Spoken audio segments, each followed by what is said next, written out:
Great, boys and girls. Welcome to Writer's Workshop. Okay, so we have, in the last 5, 6, 7 lessons, we've been working a lot on how to organize your writing. Look over the top of Callie's head. Okay, we've been talking about the kinds, the parts, the sequence of how your story goes. Then we talked about cause and effect, how we can play with those sentences, problem solutions, compare and contrast. That's how we organize our writing. You see how we've been organizing our writing? Today we're moving into the next bend, and we're starting to think about how nonfiction readers and writers, how we can use revision and elaboration to make our writing just a little bit better. Okay? Today I want to teach you that good nonfiction writers, you boys and girls here today, use mentor texts to make their writing stronger. Do you guys remember when we were in our narrative writing, how we thought about the heart of our story? Okay, what was the heart of our story all about? What did we do at the heart of our story? Who remembers? Okay? Slow down and really think about what's happening. Exactly. We made our readers slow down. We elaborated there, right? We added maybe dialogue. We added maybe a more bit-by-bit scenario. We slowed that reader down. We didn't let them speed through. Okay? Same thing is true for nonfiction writing. Okay? We looked at Come On Rain. That was our mentor text. Do you remember Come On Rain and all that beautiful description they used? Today we have a mentor text called Deadliest Animals. Okay?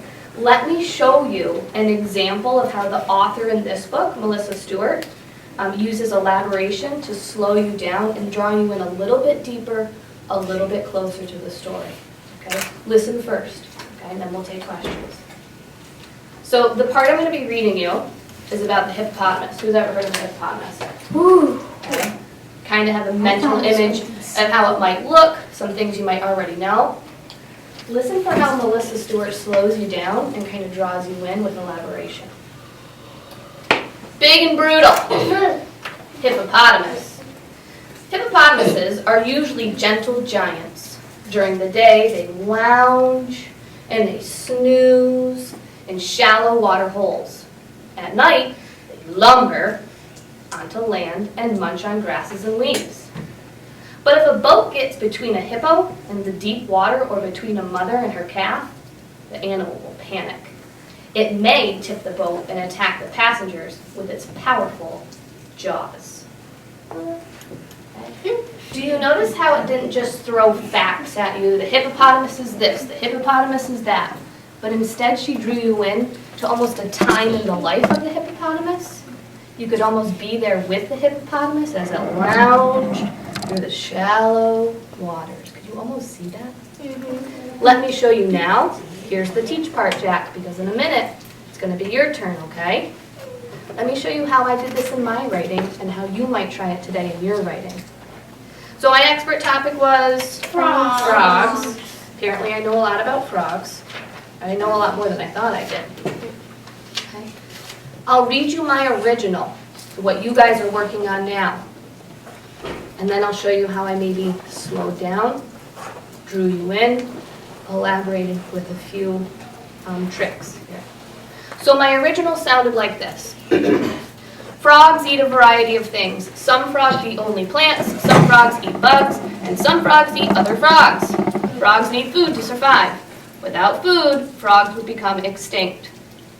Okay, those are my facts. Okay, not bad. But listen as I draw you in. Now, I did not erase. I added a Sticky. Okay, that's the key here. Listen as I draw you in. Make you just a little bit more curious, a little more in tune with my frog scenario. With long, quick, and sticky tongues, frogs snatch up unsuspecting insects and devour them for lunch. Then the frog patiently waits for his next victim to fly or swim by. Can you see that a little bit clearer now? Yeah. Did I draw you in a little bit deeper? Yeah. Okay. Notice how we can use mentor texts to apply it to our own writing. It's going to be your turn here in a minute. And so now it's your turn to try. So you're going to get to talk in just a second, I promise. So Mrs. Rathbun told me all about how you are writing your own book, your own nonfiction teaching book about school. And you have chapters on gym and special areas and the office and the cafeteria. And so when you're thinking about working on this, one of the things you can do is go back to the mentor text and notice what else does our mentor, just grab that, does our mentor, Melissa Stewart, do that you might be able to try in your writing. And so I'm going to flip to the page about scorpions. So as I read it, be thinking about, this is time for you to really think. Think about what does Melissa Stewart do that maybe I could try in my own writing. Are you ready? So here we go. A scorpion's huge claw-like pincers are its weapon of choice. But if a predator attacks or its prey puts up a fight, zap! A swift strike with the stinger on its tail usually does the trick. The stinger contains a hollow tube connected to 2 sacs full of venom. The scorpion controls the amount of venom its stinger delivers, so bigger victims get a bigger dose. So turn to your partner for a minute and share out, what do you notice that Melissa Stewart does that you could try? What does she do to elaborate? It's got like the scorpion has this hollow tube which connects to the venom, and of course this has a thing that's how much venom it uses. She added a lot more detail. How did she get you interested? Like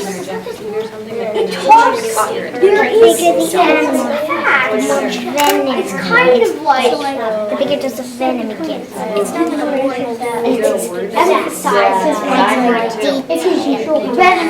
just throws her back. And I also think you get drawn into it because it's neat how the scorpion can have a certain amount of venom for a certain amount of steps.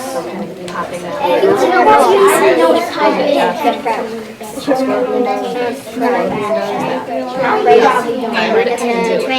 bigger crabs all have get big doses of really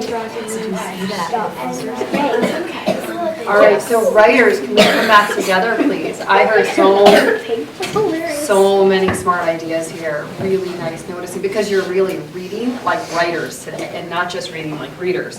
I've heard people say, wow, you can really visualize that.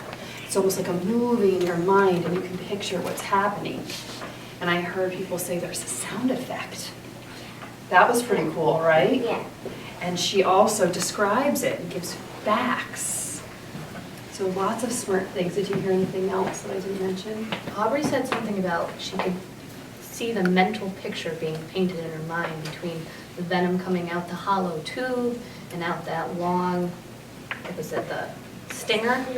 Yeah, the mental movie in her mind she saw. You can see that venom. You can see it. So now you're going to get to try this with your class text. And so Mrs. Rathbone put up here the cafeteria draft.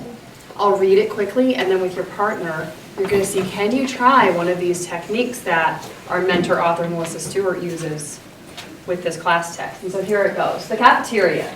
Our cafeteria gets really noisy. This is because the students are eating lunch and taking a break from their classwork. The cafeteria makes really great food, and it is healthy too. Some students pack their lunches and do not eat in the cafeteria, or do not eat the cafeteria food. Classes have specific tables they have to sit at. Some tables are peanut-free tables, which means no one with peanut products can sit at these tables. You are not allowed to share food in the cafeteria because students might have an allergy to something in your food. There are other rules in the cafeteria, such as walk, talk quietly, and clean up after yourself. Wow, that's so informative. I feel like I learned so much. So now you get to try one of these techniques with a partner and elaborate even more. Maybe you're going to try to put some visualization in there. Make your cafeteria come to life. Maybe you're going to do a sound noise. Maybe you're going to give more facts. So turn and talk to your partner and come up with some ideas. And I'm going to listen in and write down what I hear you saying. Go ahead. I'm not quite sure like what to do with the sound effects, like I never heard chatter talking like chatter would be good enough for the sounds for the tomorrow cafeteria. So would you start with chatter, chatter, chatter? What's happening? People talking to each other. One's What about you, Gavin? Do you have anything to add? How can you show that it's noisy? standing out with enough space. I believe I know how that noisy because some people are talking to each other loud, which causes other people to can't hear each other. So they have so loud. Do I get so loud I can't hear it? Could we say that? Could we say one person raises their voice and then another person gets even louder to hear over the first person? Can we say that?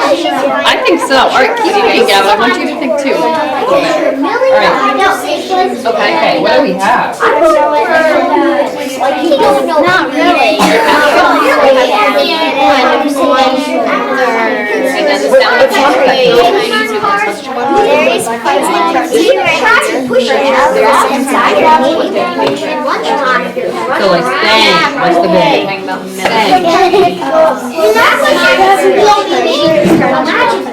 Do you know what? In the cafeteria? What's a noise you hear in the cafeteria? So what does that sound like?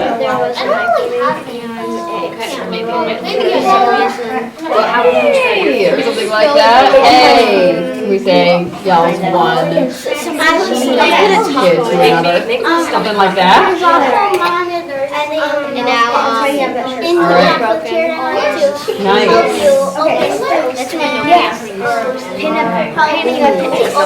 All right, let's come back together. I want you to have lots of writing time today. Oh my gosh, I feel like we could do this all day. There's just so much. So I've heard, if we were to rewrite this, this is one way it could look. Are you ready? Yeah. I heard one friend said, chatter, chatter, chatter. Kids are talking to each other. One person talks loudly, then another person has to talk even more loudly to be heard over the first person. That was one thing, right? Mm-hmm. And then some other friends decided to use kind of actually it was dialogue. Hey, yells one kid to another. This is the noise of the cafeteria, or something along those lines. Mm-hmm. I heard some friends over here and over here describing what their favorite cafeteria food looks like, and it almost made my stomach rumble. I heard melty cheese, I heard toasted, soft bread, I heard thick bologna slices. It made my stomach rumble a little bit. It drew me in just a little bit deeper. And I just had lunch and you're making my stomach rumble. Oh my gosh, I love it. You guys are ready to go. They are ready. They are ready to go. So guess what? Now's the part where you can go back to your seats or your writing spots and take out your draft and see if you can use some of these techniques to elaborate today. Maybe you're going to use some visualizing. Maybe you're going to use some sound. Maybe you're going to include more facts. But you want to go back and really try this out. I will caution you about one thing. Hold on, Jillian, and I'll get to your question. One thing. You want to make sure that you don't repeat yourself, because then that's not going to be exciting writing. It'll just be what we call redundant. So don't keep saying the cafeteria is noisy. There's lots of noises, and repeating the same thing over and over. So be careful of that. Right, be careful of that. Okay? Thumbs up if you're ready to go back and start writing today. Okay, you have a plan? All right, enjoy.